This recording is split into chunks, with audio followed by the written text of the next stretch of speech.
Here's a government kill switch update.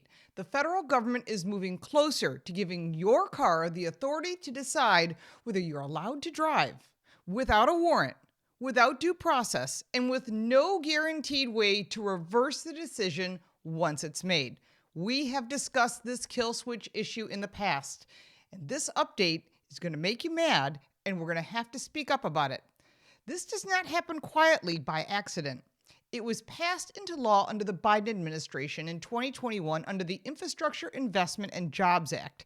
It was buried deep in Section 24220, a provision few lawmakers publicly debated, but one that now threatens to fundamentally change the relationship between Americans and their vehicles. Section 24220 directs the National Highway Traffic Safety Administration to mandate in, quote, advanced impaired driving prevention technology. In plain terms, it requires systems that monitor drivers and can prevent a vehicle from operating if impairment is suspected. No breath test is required. No police officer is involved. The judgment is made by software. Once flagged, the vehicle can refuse to start or restrict operation. And here's the critical issue. There's no federal rules defining how drivers get out of that lockout. No required appeals process, no mandated reset timeline, no human review. Drivers are placed into what critics, or what I call, kill switch jail, with no exit. So you could be stuck on the side of the road and have no way to start your vehicle. And that'd be lovely if things don't go your way while you're stuck on the side of the road. This is not targeted enforcement. It applies to every driver, every time, regardless of your driving history. And that alone should raise constitutional alarms. Now, drunk driving laws already exist, and they work.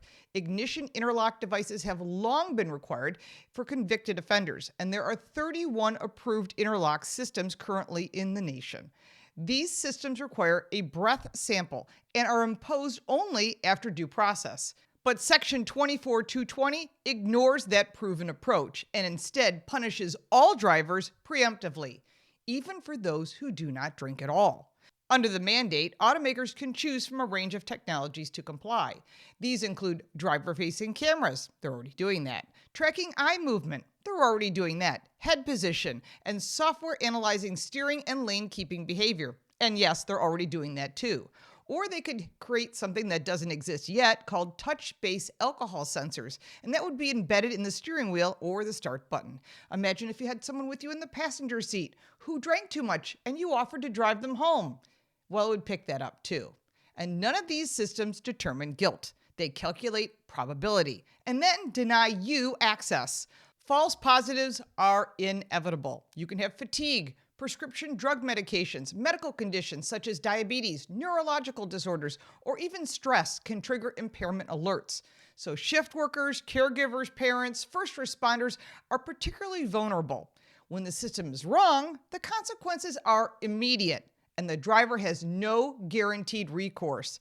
This is not a safety feature that activates during a crash. It's preemptive denial of mobility imposed by a government-mandated algorithm. You can tell I'm not happy about this, and you shouldn't be either. Despite mounting concerns, Congress has repeatedly refused to stop it.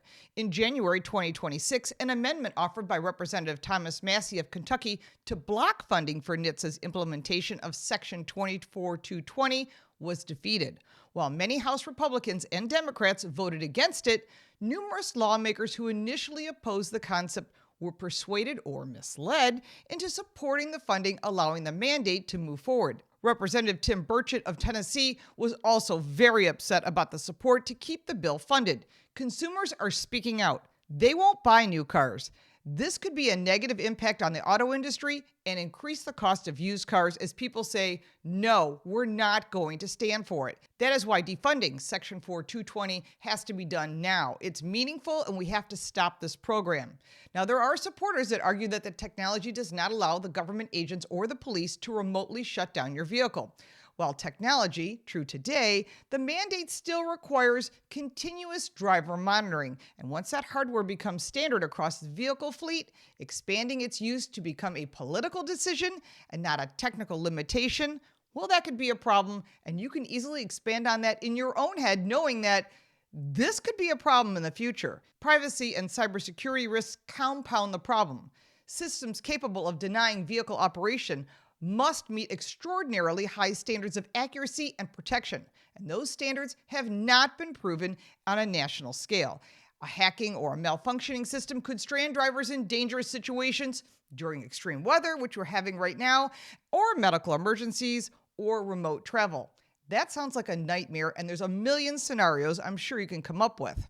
Now, the cost of another unavoidable consequence, we can't handle that. Vehicles are already becoming unaffordable for many Americans.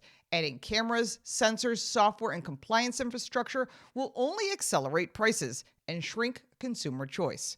Drivers who want simpler, more reliable vehicles will have fewer options because mandates leave no room for opting out. Proponents compare this mandate to seatbelts and airbags, and that analogy actually fails. Seatbelts do not prevent you from driving, and airbags deploy after an accident. This system intervenes before the wrongdoing occurs, based on assumptions rather than certainty, and enforces compliance by denying access altogether. An effort to repeal Section 24220 outright, including the No Kill Switches in Cars Act, remain stalled. We need it passed.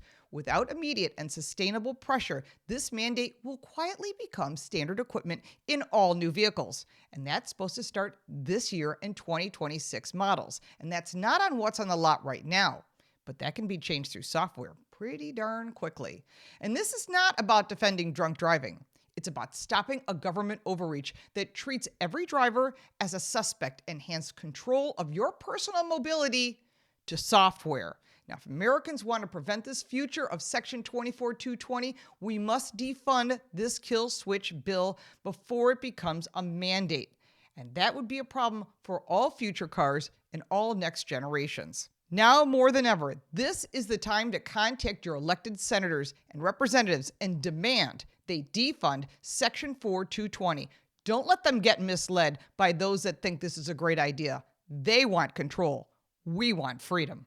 If you like this video, give it a like and subscribe for more videos like this, and check out our car review channel, Car Smarts. You can support me by buying me a cup of coffee, and if you want even more content, check out the links in the description. I'm Lauren Fix. Thank you so much for watching.